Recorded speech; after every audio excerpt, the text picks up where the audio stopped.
O que nós temos em comum entre nós? O que nós temos em comum? Talvez você consiga ver o que nós temos em comum. Por exemplo, eu quero até que fiquem em pé esses homens que eu vou falar o nome. Seu Davi, fique em pé, por favor. Quem mais? O Wanderson, fique em pé. O Newton já estava em pé, né? Ele sentou agora. Cláudio, está aqui na frente. Até o Nino está lá atrás. Seu Antônio também. Eu já estou em pé aqui. E tem o Edinho. O que nós temos em comum? Fora eu e o Cláudio. Bom, a camisa, né? Nós temos todos em comum. Está tudo com camisa polo e tudo listrado, né? Especialmente os dois aí. Especialmente o par de vasos. Pode sentar, obrigado. Mas também nós temos os contras, que é o Evaldo, Davi Couto, Reinaldo. Esses são os contras, né? O Gilmar, Luiz, Severino. Mas o Gilmar está com a camisa mais bonita. Você gostou, né? Eu não sei se a Loriane vai sentir falta, mas é uma camisa bonita. E nós temos muitas outras coisas em comuns, né? Nós temos compartilhado várias coisas em comuns e alguns aqui até combinam. Hoje o Cláudio falou, quase que eu vim com um tênis igual do Wanderson. Já pensou se eu tivesse vindo com um tênis igual do Wanderson? Nós temos 2 par de vasos aqui, mas um pouquinho mais na frente nós também temos 2 outros, né? Parecem irmãos. Um homem, ele trabalhava no hospício. Não sei se você já foi no hospício, espero que não seja esse o caso, né? E um dos internos, ele estava pendurado bem no lustre, lá em cima do teto. E o homem começou a falar pro louco lá em cima, pro internado, né, lá em cima. Desce daí, rapaz, você vai cair. Desce daí, você vai se machucar. Não, eu vou subir aí e vou tirar. Aí outro interno falou, não, tira ele. Mas por quê? Tudo vai ficar no escuro. Não estou querendo falar sobre louco, não é uma loucura nem nada, mas deixa eu falar sobre o que é assunto mais importante. Esse mesmo homem estava lá trabalhando no hospício, e aí hoje não se fala mais hospício, não é mais politicamente correto, dizem, né? Mas enfim, é o jeito que a gente conhece o lugar, né? Estava trabalhando lá, e ele falou, esses rapazes aqui dão problema? De vez em quando um dá um problema, fica mais nervoso, a gente precisa fazer algum tratamento, amarrar e tal. Mas você não tem medo que todos eles se unam e ataquem você? Não. Mas por quê? Eles são loucos. Loucos não se unem. Já pensou sobre isso? E por isso talvez não dê tanto medo de que eles todos se juntem e façam alguma coisa ruim juntos, porque é loucura não se unir. Só pode estar louco quem não se une. Nós que pensamos não estar loucos, o que devemos fazer? No mínimo, devemos nos unir. Sabe qual é a matemática da união? É simples, você aprendeu facilmente. Algumas crianças aqui já sabem contar, não é verdade? Não sei se sabe contar até 1000. As crianças já sabem contar até 1000? Mas vamos contar de 100 em 100, tá? Como ficaria? 100, 200, 300, 400, 500, 700... errei, né? 600, 700, 800, 900, 1000. E a gente consegue contar muito mais, não é verdade? Talvez eu não, mas vocês imaginam que sim. Mas a nossa matemática é muito mais simples. A matemática da união qual é? Qual é a matemática da união? Somar. 1. A matemática da união é 1. Não é verdade? É 1 só. Não sei se você consegue contar quantas pessoas nós temos hoje aqui. Para ficar mais fácil, o que eu faço geralmente, eu conto uma coluna só de bancos. Por exemplo, eu conto 1, 2, 3, 4, 5, 6, 7, 8, 9, 10, 11, 12, 13, 14, 15, 16, 17, 18, 19, 20, 21, 22, 23, 24, vezes 2. Então nós temos cerca de 48 pessoas. É isso que eu conto dessa forma. Quantas pessoas nós temos aqui? 1. Somos unidos. Quantos somos? 1. Devemos ser unidos. Essa é a matemática da união. Mesmo que nós sejamos diferentes, mesmo que nós venhamos com camisas diferentes, mesmo que nós venhamos com pensamentos diferentes, a matemática da união diz: nós somos unidos. Não importa o que faça, não importa o que aconteça, nós vamos agir juntos. Mas olha que nós não pensamos iguais, todos iguais. Não, pelo contrário, temos divergências de pensamento, mas não somos loucos. Nós nos unimos e vamos em frente. É isso que nós fazemos. Nós não ficamos, cada um de nós, cuidando do que é próprio seu, porque isso é loucura. Jesus mesmo, ele nos ensina a ser unidos em João capítulo 17, se você pode consultar comigo. Evangelho de João, capítulo 17, versículo 20 até o versículo 22. Jesus é um bom exemplo de união. Jesus poderia ter vindo aqui na terra sozinho e resolver todos os problemas da humanidade. João capítulo 17, do versículo 20 até o versículo 22. Aqui, João 17 é uma oração de Jesus, uma oração, a maior oração que Jesus fez e que foi registrada. Jesus fez muitas outras orações, não foram registradas, mas essa oração foi registrada. E Jesus poderia ter orado por, inúmeras coisas. Jesus poderia ter orado por: Deus, dê saúde para todo mundo. Todos os meus discípulos tenham saúde. Nossa, seria muito bom isso. Nós não ficaríamos doentes, porque essa seria a oração de Jesus. Será que Deus responderia a oração de Jesus? A Bíblia diz que Deus responde a oração do justo. E Jesus nunca pecou. Outra coisa que Jesus poderia ter pedido: Deus, dê prosperidade para os meus discípulos. Todos aqueles que forem me seguir, que não tenham mais problemas financeiros. Puxa, Jesus poderia ter orado por isso, não é verdade? Sem problemas financeiros. Mas Jesus não orou por isso. Jesus orou por uma só coisa. Basicamente a oração de Jesus resume dessa forma. No versículo 20, João capítulo 17, versículo 20, ele diz: minha oração não é apenas por eles. Ele estava pensando naqueles 12 ali. Rogo também por aqueles que creram em mim, por um meio só, por intermédio da tua palavra. Já nos une. Veja só que todos nós chegamos até Jesus por intermédio da palavra.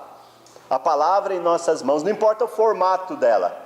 Hoje a palavra de Deus tem vários formatos. Talvez você está com a sua Bíblia aí na sua mão. Outros talvez estejam com celular. Outros talvez estejam com um tablet. Mas não importa mais o formato. O importante é que você se apegue à palavra de Deus e se chegue até Jesus de uma única maneira.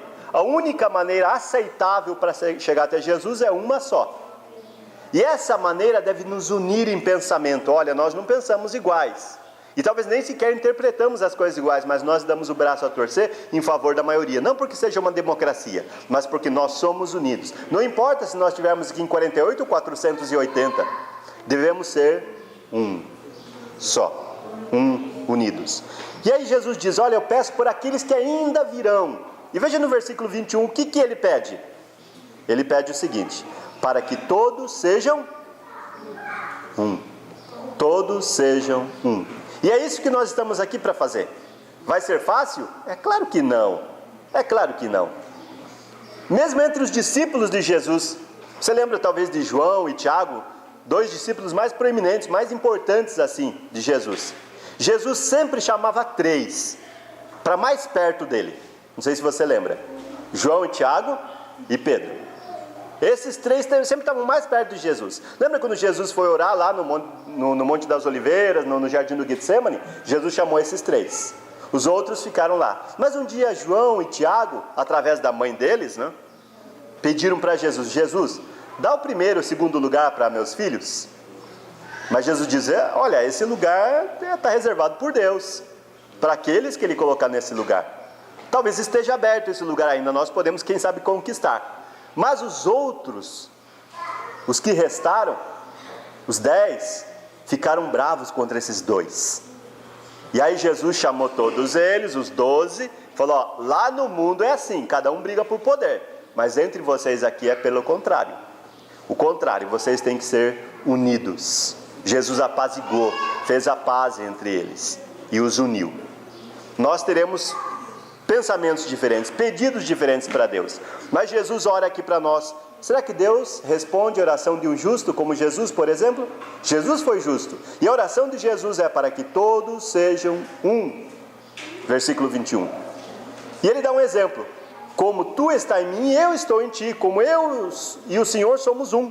Que eles também sejam um em nós. E assim, qual o resultado da união? Veja lá no versículo 21. Qual o resultado da nossa união?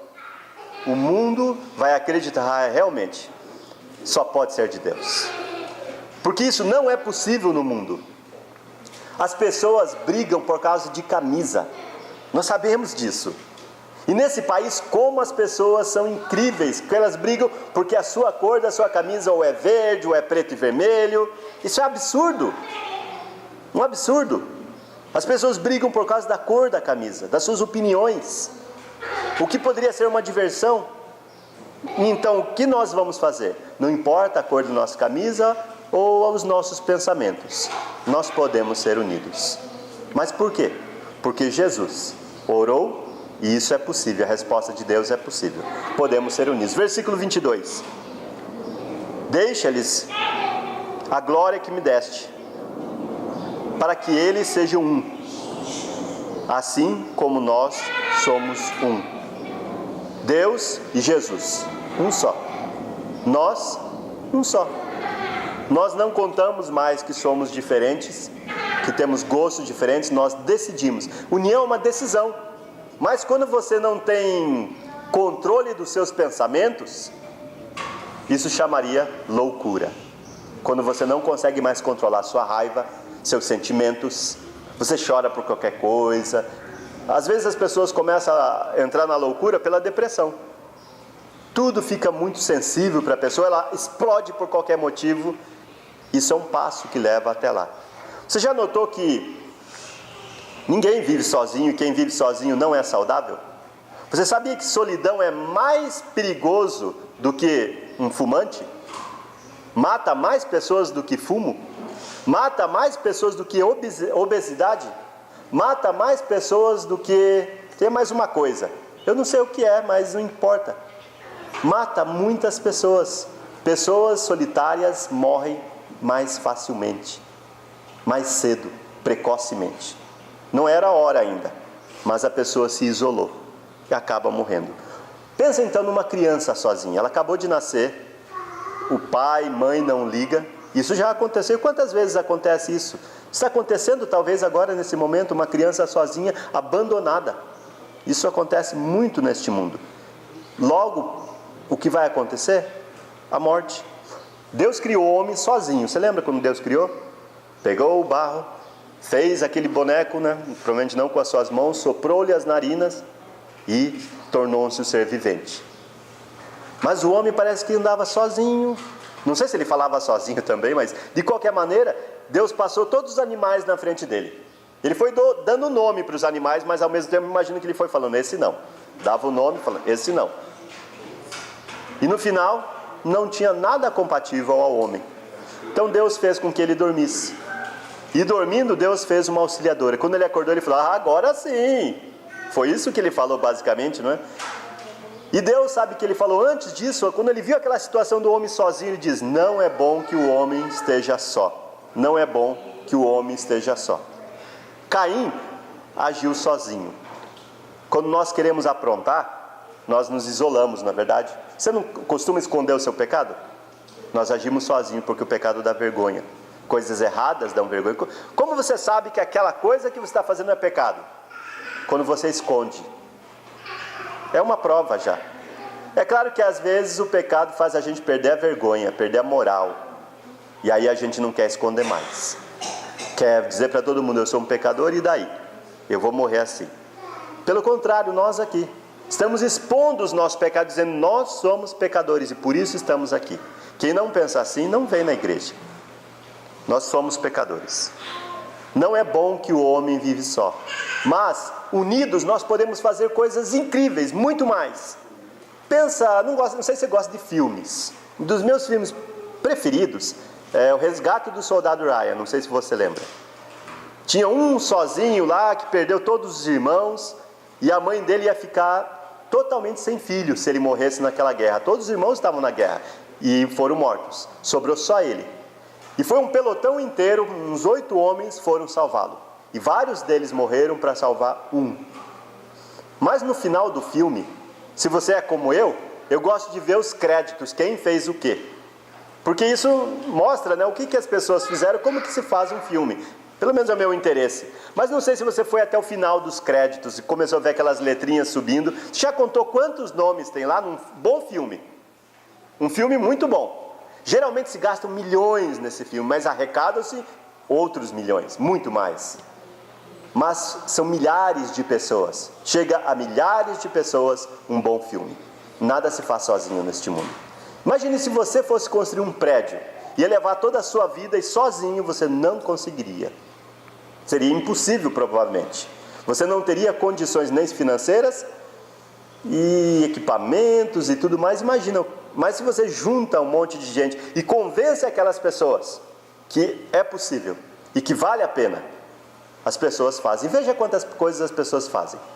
Ao nosso redor nós podemos ver nós mesmos, nossas casas, nosso prédio aqui, todos os nossos bens que nós construímos juntos, porque nós um dia decidimos, vamos nos unir. Unidos nós podemos mais. Mas quando nós ficamos sozinhos, mesmo que sejamos irmãos, agimos como Caim. Preferimos que morra, mas não me incomode. Deus viu o semblante de Caim, que ficou caído, né? E ainda Deus perguntou, o que está acontecendo? Como se Deus não soubesse, né? E aí Deus fala, olha, cadê seu irmão? Já tinha feito o que tinha feito, né? Ele falou, acaso eu tenho que cuidar do meu irmão? Sim. Nós somos chamados para cuidar uns dos outros. Não para viver mais sozinhos ou isolados.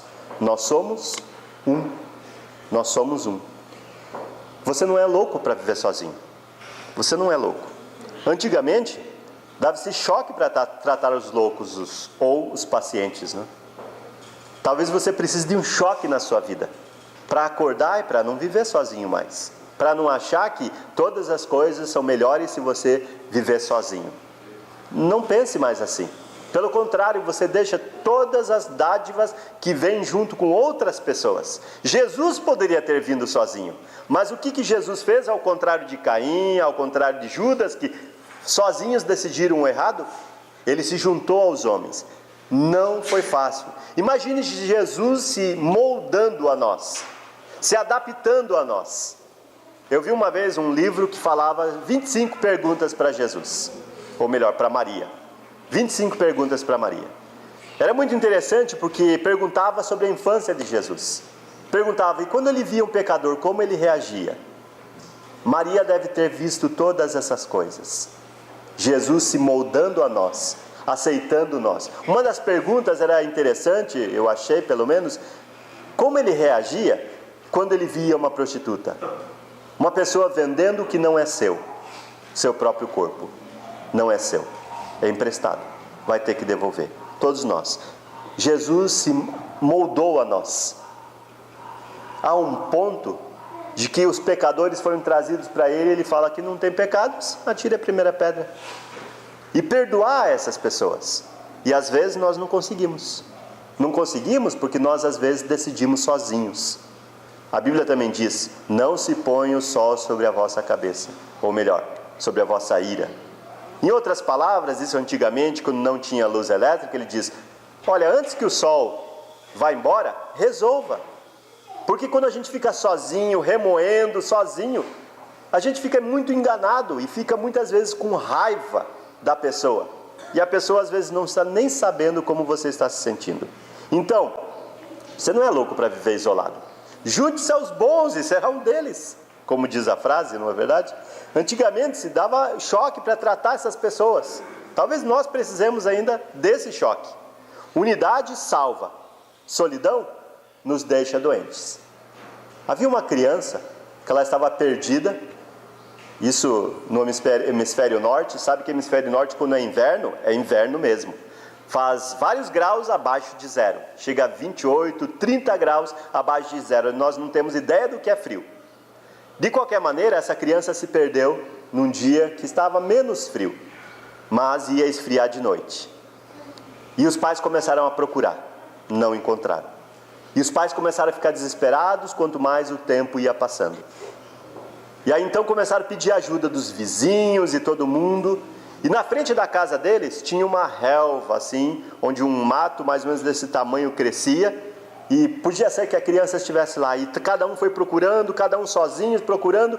Até que alguém teve uma ideia, olha, vamos fazer o seguinte, vamos fazer uma linha, vamos dar as mãos e todo mundo vai em frente. Vamos procurar essa criança agora, vamos achar. E foram em frente. E acharam. A criança estava encolhida de frio, mas também estava morta. Não tinha mais o que fazer. O pai daquela criança olhou para todo mundo e falou, por que vocês não se uniram antes? Por que vocês não resolveram dar as mãos antes? Por que vocês não fizeram isso antes do que deixar meu filho morrer? E às vezes nós estamos fazendo exatamente a mesma coisa. Cada um de nós acha que está fazendo bem, mas está fazendo sozinho. Está procurando os perdidos, mas está procurando sozinho. Vamos dar as mãos, vamos ser unidos, antes que seja tarde. Antes que seja tarde demais. Finalmente, 1 Coríntios capítulo 1, versículo 10, como se alguém nos pedisse, pelo amor de Deus. Mesma coisa o Paulo faz aqui, 1 Coríntios capítulo 1, versículo 10, ele diz, irmãos, em nome do nosso Senhor Jesus Cristo, suplico a todos vocês que, primeiro, concordem uns com os outros no que falam. Podemos falar coisas diferentes, mas vamos chegar a um denominador comum. Vamos falar uma só coisa e vamos nos concordar com aquilo. Se nós somos chamados pela palavra de Deus, vamos concordar todos com a palavra de Deus. É isso que nós fazemos juntos. Concorde todos com uma só maneira de falar, para que não haja divisões entre vós, cada um fazendo uma coisa diferente e achando que está fazendo bem. Pode estar até fazendo bem, mas sozinho você não vai construir nada. No final das suas contas, você vai sentar e olhar e falar, quanto eu fiz? Mas aqueles que estiveram unidos, fizeram muito mais. União, nós ouvimos já, sabemos bem, faz a força. A força que nós não temos sozinhos. Somos fracos sozinhos, mas quando nós nos juntamos, salvamos os perdidos. Isso só Jesus poderia fazer. E isso foi passado para nós também fazer. Então, que não haja divisões entre vós. Antes, sejam inteiramente unidos num só pensamento e num só parecer. Nos unir em pensamento e até no parecer das coisas. Sejamos tão parecidos como Cláudio e o Wanderson. Não é verdade? A ponto de chegarem com a mesma camisa e pensarem, vamos com o mesmo tênis.